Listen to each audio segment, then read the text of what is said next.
जय हिंद all my dear students, आपका स्वागत है और आशा करता हूँ आप सब अच्छे होंगे और दिल से खुश होंगे। बेसिकली मेरा ये मानना है कि जो मैं करंट अफेयर सीरीज जो स्टार्ट की है मैंने और हमारी फैमिली जो दिन ब दिन ग्रो हो रही है, तो आप इसे और बड़ा करोगे और जो भी अपकमिंग एग्ज़ाम्स आ रहे हैं एनडीए के, बेसिकली आप उसके अंदर सक्सेस लोगे। ठीक है, बेसिकली हम रोज़ डेली करंट अफेयर कर रहे हैं प्लस स्टैटिक पार्ट कर रहे हैं, जिसे 9, 10, 11, 12 के कुछ ऐसे इंपॉर्टेंट टॉपिक्स जो मैं कवर करवा सकता हूँ यही टाइम पीरियड के अंदर, तो बेसिकली मैं कर रहा हूँ। ठीक है, तो आइए बढ़ते हैं हमारे एनडीए डिफेंस एग्जाम के करंट अफेयर के लिए।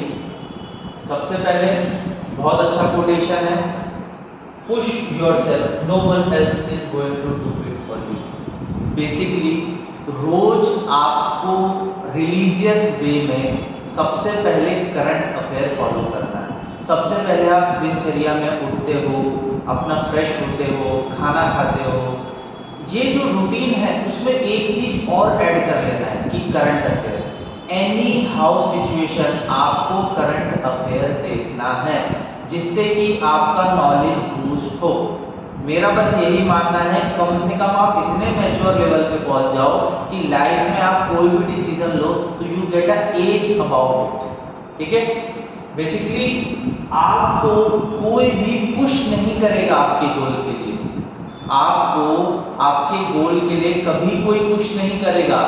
You will always be self motivate, आपको खुद ही मोटिवेट होना होगा अपने गोल के प्रति। तो बेसिकली मेरा यही मानना है कि self motivation is a motivation that you are able to crack any exam. ठीक है, तो आगे बढ़े। ये मेरा डेटा है, ज्योग्राफी, हिस्ट्री, पॉलिटी में पढ़ा रहा हूँ, experience in defence exam, UPSC, CDS, CAPF, AFCAT, ICT. ठीक है, बेसिकली और ये हमारा फाउंडेशन कोर्स है जो कि लॉन्च हो चुका है 29 नवंबर से और काफ़ी सारे बच्चे मुझसे जुड़ चुके हैं, तो आशा करता हूँ आप लोग भी जुड़ेंगे। ऑल रिलेवेंट करंट अफेयर में पढ़ा ही रहा हूँ, डाउट्स सॉल्विंग सेशन होता है, एनडीए स्पेशल फोकस स्टडी है, पर्सनल मेंटोरशिप मैं आपको प्रोवाइड कर रहा हूँ, पीडीएफ नोट्स और daily 6 to 8 hours study plan का हम लोग ने बंदोबस्त करके रखा है। बेसिकली एनसीईआरटी भी हमारा फोकस है, जो कि मैं इस टॉपिक में एनसीईआरटी भी कवर करता हूँ। ठीक है, तो आइए बढ़ते हैं आगे। ये मेरा टेलीग्राम ग्रुप है, आपको इसके अंदर जल्द से जल्द एंड्रॉइड करना है और कहीं ना कहीं यहाँ ही से आपको पीडीएफ मिलेगी। ठीक है, आ जाइए। सबसे इम्पोर्टेंट टॉपिक आज के जो न्यूज़पेपर में था, आर्टिकल 317 के बाद बेसिकली सिटीजनशिप के बारे में आज हम जानते हैं। ठीक है, basically the citizenship act 1955 provide for acquisition and determination of Indian citizen. Basically कौन इस देश का नागरिक है ये कौन डिसाइड करेगा, इस देश का कौन नागरिक है कौन नहीं है ये कौन डिसाइड करेगा, हमारा parliament. The act was enacted parliament in the 6th year of the Republic of the India. ठीक है, द सिटीजनशिप एक्ट 1955, बेसिकली 1947 में हमारा देश आजाद हुआ, तो काफी सारे उथल पुथल होने के बाद हमारा कॉन्स्टिट्यूशन बनने के बाद बेसिकली 1955 में ये क्या आया, एक्ट आया, citizenship act, overseas citizenship and the termination of Indian citizenship. Basically आपने अगर किसी कंट्री की सिटीजनशिप ली है तो बेसिकली आप इंडिया की सिटीजनशिप से हाथ धो बैठोगे, आपको बस यही जानना है। अगर आपका मन है कि भाई मुझे कनाडा में रहना है तो भाई कनाडा में रहिए, बट उसके अगर आपने सिटीजनशिप ले ली, नागरिकता ले ली, तो बेसिकली आपकी इंडियन सिटीजनशिप गायब हो जाएगी। Citizenship is listed in the union list, basically union list के अंदर आता है of the constitution, it's falls story under the competition of the parliament, मतलब पार्लियामेंट के पास फुल अथॉरिटी है। The term citizenship is not defined in the constitution, constitution के अंदर सिटीजनशिप डिफाइन तो नहीं करी है, बट पार्लियामेंट रूल्स रेगुलेशन बना सकती है। Also detail on various type of people who are eligible for this citizenship provide part 2 article 5 से लेके आर्टिकल 11 तक। तो हमारे संविधान के आर्टिकल 5 से लेके आर्टिकल 11 के बीच में कुछ ऐसे प्रावधान दिए गए हैं जिसकी वजह से पार्लियामेंट उस पर कानून बना सकती है और वो कानून को हमारे देश में अमेंड किया जा सकता है। यहाँ तक मुझे लगता है आई होप सो आप लोगों को चीजें समझ में आ गई होगी। ठीक है, चलो आगे बढ़े।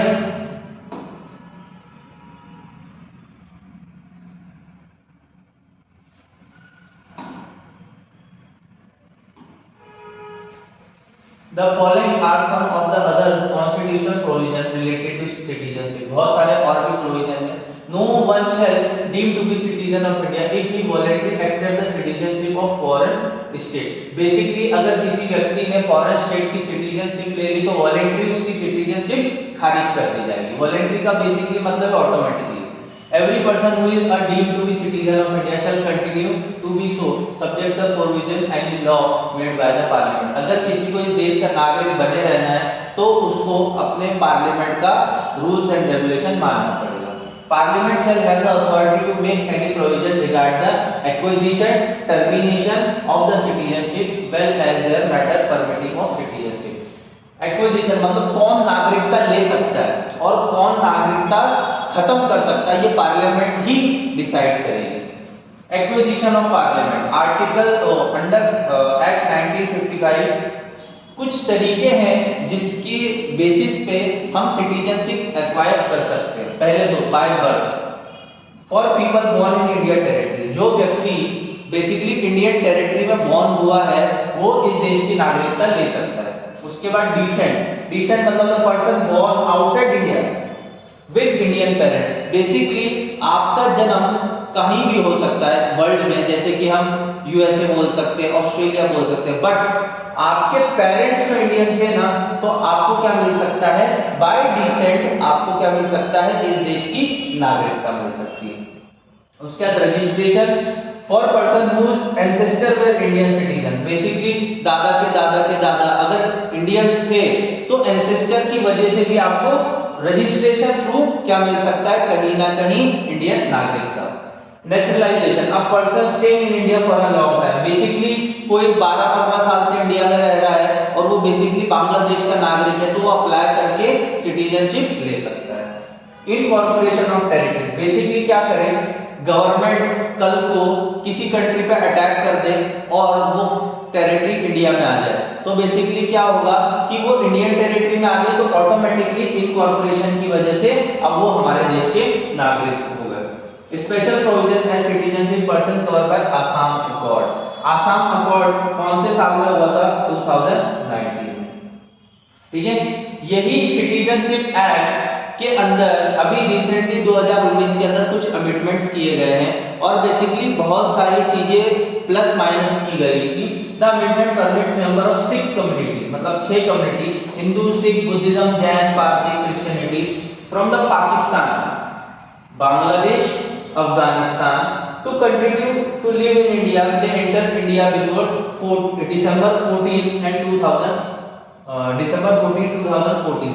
बेसिकली आपको ये बताना चाह रहा हूं मैं, जो व्यक्ति पाकिस्तान, बांग्लादेश और अफगानिस्तान से इंडिया में आ चुके हैं कब, दिसंबर 14, 2014 से पहले या उस तारीख तक, तो वो बेसिकली इंडिया की सिटीजनशिप के लिए क्या कर सकते हैं, अप्लाई कर सकते हैं। क्योंकि क्या हुआ था, अफगानिस्तान का जो कूप वगैरह हुआ था उसकी वजह से।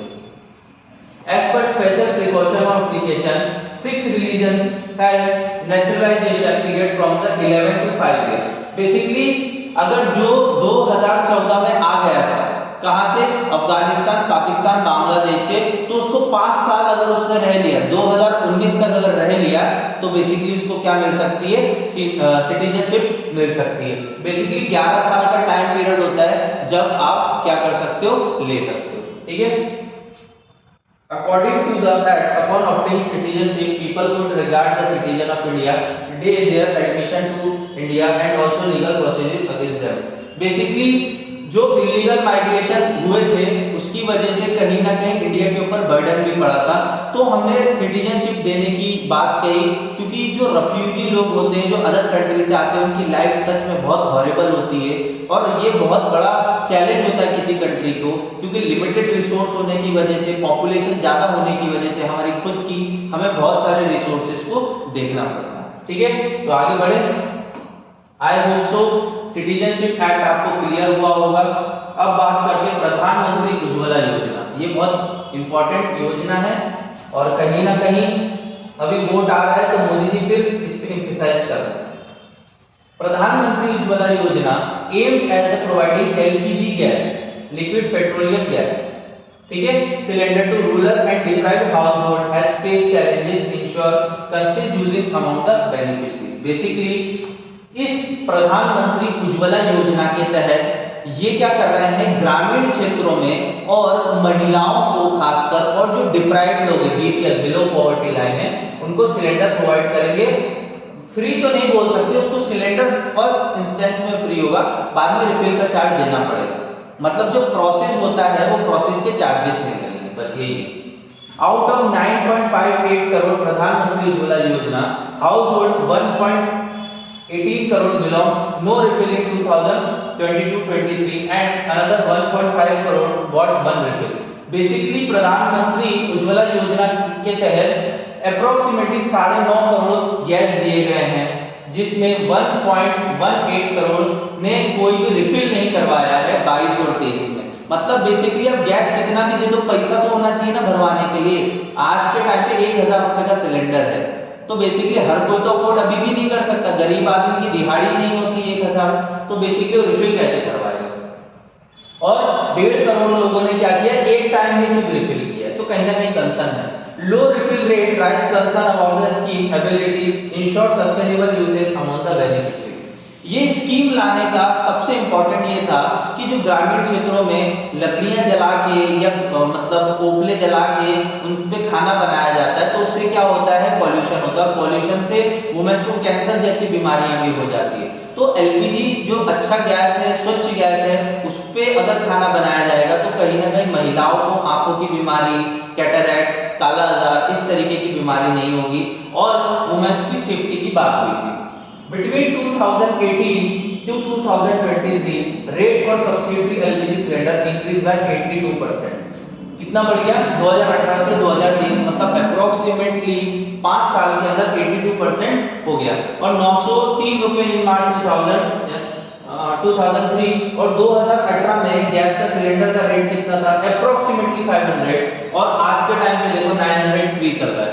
ये फॉल्ट है, 1000 रुपए का लमसम ही है गैस सिलेंडर, ठीक है। तो बेसिकली मेरा यही कहना है कि गैस का सिलेंडर भी तो रेट भी तो बढ़ गया है ना, तो हर कोई तो अफोर्ड नहीं कर सकता है। और बेसिकली यही चीज हमें समझना है कि जो गैस सिलेंडर आप भले कितना भी फ्री में बांट दो, पर लोग भाई उसको भराना भी तो चाहिए ना बाद में, तो ये कहीं ना कहीं इशू कंसर्न किया गया। आगे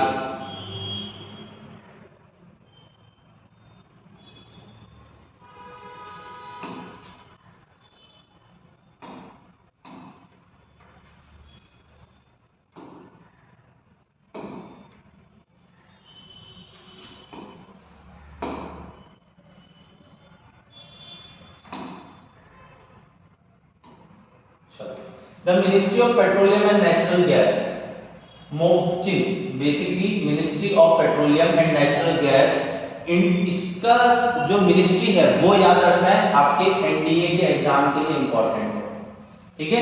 कौन सी मिनिस्ट्री लॉन्च करवा रही है, तो basically ministry of petroleum and natural gas. प्रधानमंत्री उज्ज्वला योजना as a flagship scheme objective making clean cooking fuel available to rural and deprived household.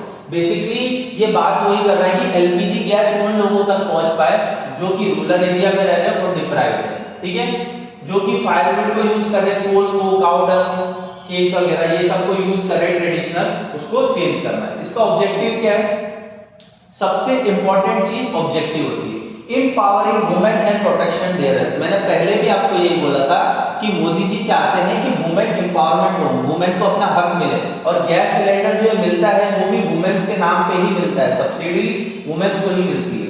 Reducing the number of death in India unclean cooking fuel. Basically आप कोल वगैरह जलाते हो तो कोल से ऐसी gases निकलती है जैसे कार्बन डाइऑक्साइड, तो उससे क्या बीमारियां फैलती है।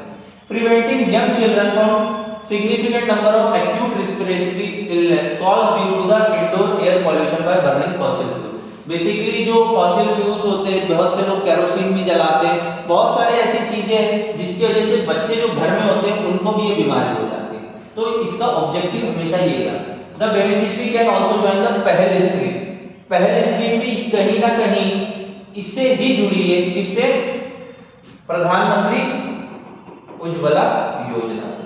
ठीक है, इस पहल स्कीम से आप जुड़ोगे और डायरेक्टली जो सब्सिडी अकाउंट है आपके बैंक अकाउंट में आ जाएगा। ठीक है, जैसे कि 1000 रुपए का गैस था पहले, तो आपको सब्सिडी 300 रुपए या जो भी समथिंग गवर्नमेंट देती थी वो आपके बैंक अकाउंट में आता था, वो धीरे धीरे वो भी बंद हो गया। ये स्कीम लॉन्च कब हुई थी? 2016 में। याद रखना है, उज्ज्वला योजना स्कीम 2016 में लॉन्च हुई थी। उसके बेनिफिट, उसको कौन सी मिनिस्ट्री लॉन्च करा, ये सब आपको याद रहना चाहिए। The target under scheme reached 8 crore LPG connection deprived household by March 2020। Achieve भी कर लिया, ये भी मान लिया गया, 9.5 करोड़ हमने दे दिए, तो बहुत ज्यादा तेजी से हम लोगों ने डिस्ट्रीब्यूट करा है, बट रिफिल रेशियो तो कम है ना। मुद्दा ये कि रिफिल रेशियो कितना है। ठीक है, क्योंकि सबसे इंपॉर्टेंट क्या होता है कि आप रिफिल ही नहीं करवाओगे, भरोगे ही नहीं, तो उसका फायदा ही क्या होगा। चलो, उज्ज्वला 2.0 बेसिकली अब इस स्कीम को आगे बढ़ाया गया है। Financial year 2021-22 provision release addition 1 crore LPG connection to eligible household in 2020। 1 crore और एडिशन हम बांटेंगे। The target of releasing addition 1 crore LPG Ujjwala 2.0 achieve the January 2022। और इसके थ्रू हम क्या करना चाह रहे हैं कि और 1 करोड़, 1.5 करोड़, 2 करोड़ हम लोग क्या करना चाह रहे हैं, सिलेंडर बांटना चाह रहे हैं। लोग ज्यादा से ज्यादा जुड़े, क्योंकि लोग जितना जुड़ेंगे, पर मुद्दा फिर वही आ जाता है कि रिफिलिंग पावर कितने लोगों के पास है। अगर गैस वो भराएंगे ही नहीं तो बेसिकली क्या ही यूज कर रहे हैं ना। फिर एक बार गवर्नमेंट ने दे दिया, उसके बाद बस उन्होंने रख दिया, बाकी तो यूज क्या कर रहे हैं, बेसिकली कोल। ठीक है, तो कहीं ना कहीं हमें इस पे भी संज्ञान करना पड़ेगा और कहीं ना कहीं हमें अपने नेचर को भी बचाना पड़ेगा। आज आते हैं सेबी। ठीक है, आज सेबी का कुछ रिलेटिव टॉपिक था इंडियन एक्सप्रेस में, तो मैंने लिया है। SEBI security and exchange board of India. अब आगे इसके बारे में जानेंगे। बेसिकली ये शेयर मार्केट को क्या करता है, कंट्रोल करने की कोशिश करता है। कंट्रोल मतलब फ्रॉड से बचाने की कोशिश करता है, और जो हम जैसे आम आदमी है वो इसमें इजीली शेयर मार्केट में इन्वेस्ट कर सके, ज्यादा हमारा लॉस ना हो। तो कहीं ना कहीं सेबी ये काम करता है, ये गवर्नमेंट बॉडी। ठीक है, SEBI is a statutory body. याद रखना है, ये कोई पार्लियामेंट्री बॉडी नहीं है, ये स्टैट्यूटरी बॉडी है। एस्टैब्लिश कब हुई थी? April 12, 1992 in the accordance with the provision of security and exchange board of India. ठीक है, याद रखना। The basic function of security and exchange board in India to protect the interest of investor in security and promote regulatory and security market. वही बात है, जो investor होते हैं जैसे एसआईपी हो गया, उसके अंदर शेयर मार्केट हो गया, उसके अंदर म्यूचुअल फंड हो गया, तो उनमें जो इन्वेस्टर है उनके पैसा बचाने का काम करता है। Initially SEBI was non-statutory body without any statutory power। Basically जब स्टार्ट किया गया था तो इसके पास स्टैट्यूटरी पावर नहीं था। It became autonomous and gives statutory power in SEBI 1992। ये पहले जब बनी थी तो उसके पास उतना पावर नहीं था, बट 1992 के एक्ट के बाद कहीं ना कहीं क्या किया गया, इसको एम्पावर किया गया। ठीक है, ये चीजें समझ में आ गई। सेबी किस काम के लिए है आपको समझ में आ गया होगा, आई होप सो। ठीक है, चलो आगे देखें। हाँ, अब सेबी का हेडक्वार्टर कहाँ है वो भी इंपॉर्टेंट है, आपको ये सब चीजें याद रखनी है। सेबी का हेडक्वार्टर मुंबई में है, याद रख लेना। एसबीआई का हेडक्वार्टर भी मुंबई में ही है। ठीक है, आरबीआई का हेडक्वार्टर भी मुंबई में ही है। बेसिकली जो बड़े बड़े बैंक्स हैं सबके जर्नली मुंबई में। The regional office of SEBI कहाँ मिलेगा? अहमदाबाद, कोलकाता, चेन्नई और दिल्ली। इन फ्यूचर अगर आप असिस्टेंट मैनेजर यहाँ बन जाते हो, सेबी में रिक्वायरमेंट है, बैंकिंग सेक्टर में आता है, तो आईबीपीएस एग्जाम कंडक्ट करता है, आईबीपीएस। ठीक है, अगर आप इसमें असिस्टेंट मैनेजर बन जाते हैं, अप्रोक्सीमेटली आपकी सैलरी 1.2 लाख होगी पर मंथ, और बहुत अच्छी जॉब है। 5 डे जॉब है, मंडे टू लेके फ्राइडे तक की जॉब होती है, सैटरडे संडे इसमें जनरली छुट्टी होती है, और काफी सारे कोर्स एंड ये सब चीजें भी इसमें मिलती है। तो आपका कहीं भी पोस्टिंग हो सकता है, हेड ब्रांच में, लोकल ब्रांच में, कोलकाता, चेन्नई, दिल्ली, बहुत अच्छी अपॉर्चुनिटी। ठीक है, कोई जॉब लेना चाहता है। SEBI is a quasi legislative and quasi judiciary body. SEBI क्या है, quasi legislative and quasi judiciary body है, इसके पास कुछ जुडिशरी वाले पावर भी, which can draft regulation, conduct inquiry, pass ruling and impose penalty। ये क्या कर सकती है, ये ड्राफ्ट भी रेगुलेट कर सकती है कि आगे क्या करना है क्या नहीं करना है, कंडक्ट इंक्वायरी, किसी के ऊपर कोई फ्रॉड कर रहा है तो उसके ऊपर कंडक्ट भी कर सकती है इंक्वायरी, और इंपोज कर सकती है उसके ऊपर पेनल्टी। ठीक है, SEBI chairman has the authority to order search and seizure operation, basically search और सीजर ऑपरेशन भी सेबी के जो चेयरमैन है कंडक्ट कर सकते हैं। आपको बताना है सेबी के चेयरमैन कौन, उनका नाम आपको कमेंट में लिखना है, और आपसे दिल से रिक्वेस्ट है, प्लीज आपसे जो क्वेश्चन पूछा जा रहा है प्लीज उसका जवाब दो, मुझे पता तो चले कि बच्चे कितना पढ़ रहे हैं, नहीं तो बस आप सुन रहे हो, सुन के क्या ही हो जाएगा, समझ रहे हो। जब तक आप गूगल नहीं करोगे, सर्च नहीं करोगे, आपके पास नॉलेज कैसे बढ़ेगा। आपसे बस यही रिक्वेस्ट है, कम से कम लिखिए तो, कमेंट में लिखोगे, बच्चे पार्टिसिपेट करेंगे, देखेंगे, लाइक शेयर होगा, तभी तो कुछ होगा ना, तभी तो समझ में आएगा पढ़ रहे हैं। ठीक है, SEBI chairman authority, SEBI board can also seek information such as telephone call data record a person entity respect any security transaction investigation by, मतलब अगर कुछ भी सीरियस है जो फ्रॉड होता है शेयर मार्केट में तो कहीं ना कहीं ये संज्ञान ले सकते हैं। SEBI perform the function of registration, regulation, working of venture capital fund, collective investment scheme including mutual funds. ये क्या करता है, म्यूचुअल फंड्स के रिलेटेड भी अगर कोई ऐसा क्राइम हो रहा है, कुछ भी हो रहा है तो ये देखने का काम करता है। तो आई होप सो आपको ये चीजें समझ में आई होगी। ठीक है, चलो आगे बढ़े, सेबी के बारे में प्लीज क्वेश्चन लिखना है, सेबी का चेयरमैन कौन। अब आ जाते हैं गंगा रिवर सिस्टम, बहुत ही इंपॉर्टेंट है, आपने सिर्फ गंगा आज तक नॉर्मली पढ़ी होगी, आज हम गंगा को जानेंगे कि गंगा जी है क्या, गंगा जी का रोल क्या है, और गंगा जी कहीं ना कहीं हमारे सोसाइटी में क्या इंपॉर्टेंस रखती है। ठीक है, तो हम जान रहे हैं गंगा ड्रेनेज सिस्टम, गंगा का जो ड्रेनेज सिस्टम है वो क्या है। ही Ganga is form from the 6 head stream and the 5 conflicts, basically 6 तरीके की रिवर से और 5 तरीके के कॉन्फ्लिक्ट से गंगा रिवर बन रही है। ठीक है, the Alaknanda river made the Dhauli Ganga river eight Vishnu Prayag. ठीक है, अलकनंदा रिवर किससे मिल रही है, धौली गंगा रिवर से, कहां, विष्णु प्रयाग। आपको फोटो से भी समझाऊंगा।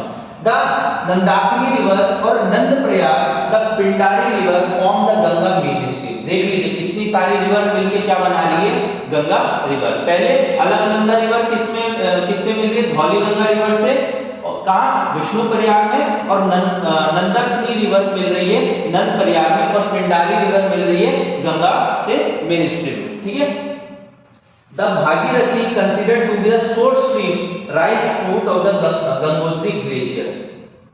बेसिकली गंगोत्री ग्लेशियर से कौन सी मेन स्ट्रीम रिवर निकल रही है, Bhagirathi river, at the Gomukh, कहां से, Gomukh, at the elevation of 3892 meter. वो जो पहाड़ का एलिवेशन है, मतलब चढ़ान है, वो कितनी है, मतलब ऊंचाई कितनी है, 3892 meter, fanning out the 350 kilometer wide, basically 350 kilometer का गंगा का डेल्टा है, जो कि कहां है, बे ऑफ बंगाल। ठीक है, ये तो आपको पता होगा। From Devprayag the river is called as a Ganga, Devprayag से इसको क्या बोला जाता है, गंगा रिवर बोला जाता है। At Farakka it bifurcate the Bhagirathi Hooghly in the west and Bengal at Padma मेघना इन द बांग्लादेश। बेसिकली इसको क्या बोला जाता है, पद्मा मेघना in Bangladesh, to sea is known as the Ganga after Farakka. Farakka कहां है, आपका वेस्ट बंगाल के अंदर है। तो आई होप सो ये नॉलेज आपको अच्छा लगा होगा। हम आगे देखते हैं, और डिटेल्स भी है, मैप के थ्रू भी है, हम समझेंगे।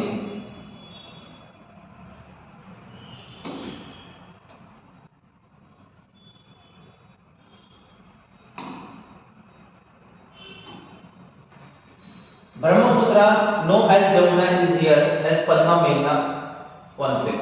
पद्मा और मेघना कॉन्फ्लिक्ट करता है ब्रह्मपुत्र आल्सो। ब्रह्मपुत्र भी आपको पता है गंगा से मिल जाती है। The total length of Ganga river is source of the mouth is 25 kilometre. मैं आपको बहुत बार पढ़ा चुका हूं, बेसिकली 2525 किलोमीटर है। Haridwar, Kanpur, Solan, Kannauj, Allahabad, Varanasi, Patna, Ghazipur, Bhagalpur, Mirzapur, Ballia, Buxar, Saidpur, Chunar are the important town. Basically इन सिटीज के पास से होके क्या निकल रही है, गंगा रिवर निकल रही है। द 5 प्रयाग, कौन कौन से प्रयाग से देख लीजिए।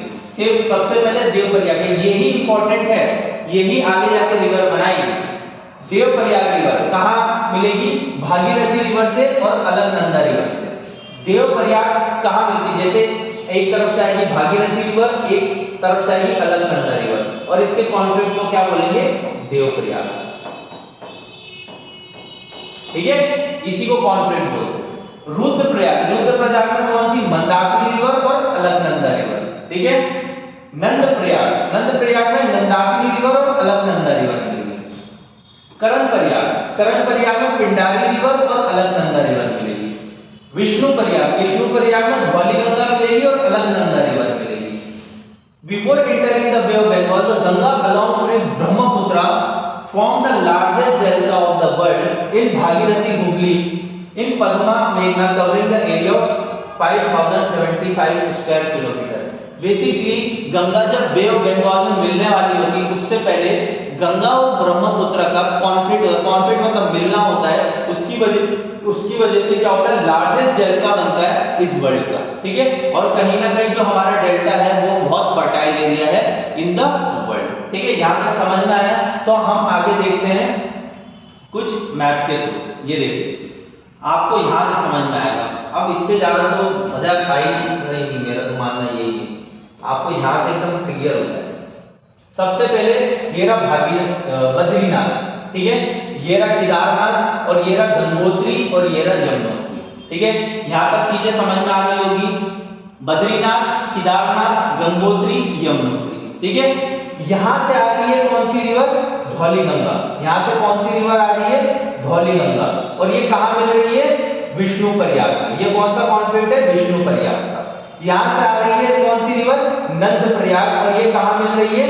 ये जो रिवर आ रही है इसका नाम क्या है? अलकनंदा। ठीक है, और ये कौन सी है? नंदाकिनी। ठीक है, ये कौन सी है? पिंडारी रिवर। ठीक है, और यहाँ जो मिल रही है इसको क्या बोलेंगे? करणप्रयाग। ठीक है, यहाँ से केदारनाथ से कौन सी रिवर आ रही है? मंदाकिनी। मंदाकिनी रिवर कहाँ मिलेगी? रुद्रप्रयाग। ठीक है, अब देवप्रयाग में, अब ये जो रिवर जो आ रही है अलकनंदा, वो देवप्रयाग में आके यहाँ से भागीरथी रिवर से आके क्या बनेगी? देवप्रयाग में कहीं ना कहीं गंगा। तो आपको पता चल गया होगा कि देवप्रयाग ऐसी जगह है जहां से गंगा रिवर का उद्गम हो रहा है। ये देखिए, आगे जाके इसको क्या बोला जा रहा है? गंगा रिवर। ठीक है, गंगा रिवर आगे जाके बोला जा रहा है। कब? जब वो देवप्रयाग में आ गई। कौन सी रिवर? अलकनंदा, अलकनंदा और उसके बाद भागीरथी। ये कौन सी रिवर है? भागीरथी रिवर। ठीक है, भागीरथी और अलकनंदा जब देवप्रयाग में आके मिलती है तो उसे अब क्या बोला जाता है? गंगा। उससे पहले रिवर्स के काफी सारे नाम हैं। और यमुनोत्री ग्लेशियर से निकलती है, उसको क्या बोलते हैं? यमुना रिवर। ठीक है, आई होप सो कि आपको गंगा रिवर सिस्टम समझ में आ गया होगा। ये बहुत ही रिसर्च करने के बाद मैंने फाइंड किया है मैप, और मेरी पूरी आशा है कि आपको इससे क्लियर, साफ सुथरा, मुझे नहीं पता कि कोई समझा सकता है। ठीक है, अगर समझा सकता है बेस्ट है, और अगर नहीं समझा सकता तो प्लीज इसको एक बार रिवाइज करके देख लीजिएगा, आपको समझ में आ जाएगा। चलो अब इसकी देखेंगे ट्रिब्यूटरीज। ट्रिब्यूटरीज भी तो जानना है ना हमको। आपके लिए मैप्स वगैरह मैं लेके आता हूं जिससे मजा आ जाए, आपके लिए फुल मैप, कि भाई मजा आ जाना चाहिए। सीखो तो मजे से सीखो, वरना सीखो ही मत। ठीक है, अब ये देख लो कहीं ना कहीं गंगोत्री ग्लेशियर है। आप ये क्या है? गंगोत्री ग्लेशियर। ठीक है, यहां तक तो आपको समझ में आ गया होगा। देखो मैं कलर अलग अलग चेंजेस करता रहूंगा। जैसे अभी मैंने गंगा का रेड कर दिया। ठीक है, रेड हम यूज कर रहे हैं गंगा जी के लिए।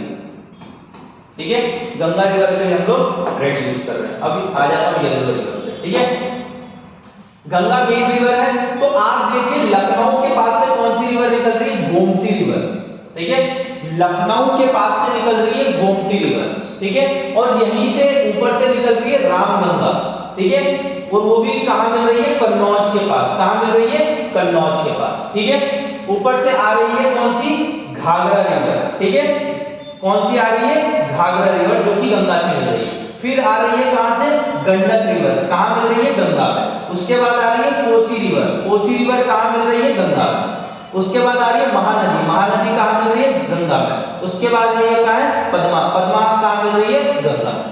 तो ये क्या हो गई? ये सब रिवर को क्या बोलेंगे हम लोग? Left bank tributary. I hope so understand. Ganga river main है, उसके बाद रामगंगा, गोमती, घाघरा, गंडक, कोसी, महानदी और पद्मा, ये कहीं ना कहीं लेफ्ट बैंक ट्रिब्यूटरी है। ये क्या है? लेफ्ट बैंक ट्रिब्यूटरी है। अब देखेंगे हम राइट बैंक ट्रिब्यूटरी। अब क्या देखेंगे हम लोग? Right bank tributary. अब इसको ग्रीन से कर रहा हूं, ठीक है। अब यहां से बेसिकली ये कौन सी रिवर है? यमुना, ठीक है। ये रिवर कहां जाके मिल रही है? गंगा में। कहां जाके? इलाहाबाद में, ठीक है। ये रिवर जो गंगा है ये कहां जाके मिल रही है? इलाहाबाद में। किससे? यमुना से, ठीक है। समझ में आ गई? गंगा रिवर मेन है, यमुना उसकी सहायक रिवर। तो यमुना से सबसे पहले मिलती टोन रिवर। कौन सी रिवर मिलती है यमुना में? सबसे पहले मिलती है टोन रिवर। अब बेसिकली हम देखेंगे कि ये जो यमुना का जो सब्सिडरी है वो कौन कौन सी। तो सबसे पहले आ जाती है बनास। बनास किसकी ट्रिब्यूटरी? चंबल की। ये चंबल मेन रिवर है। और कौन सी है? काली है। ये हो गई सिंध, ठीक है।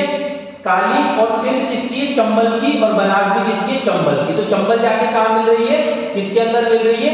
यमुना के अंदर। यहां से आ रही है सिंध, ठीक है। यहां से आ रही है बेतवा और यहां से आ रही है केन। ये सब यमुना में मिल रही है।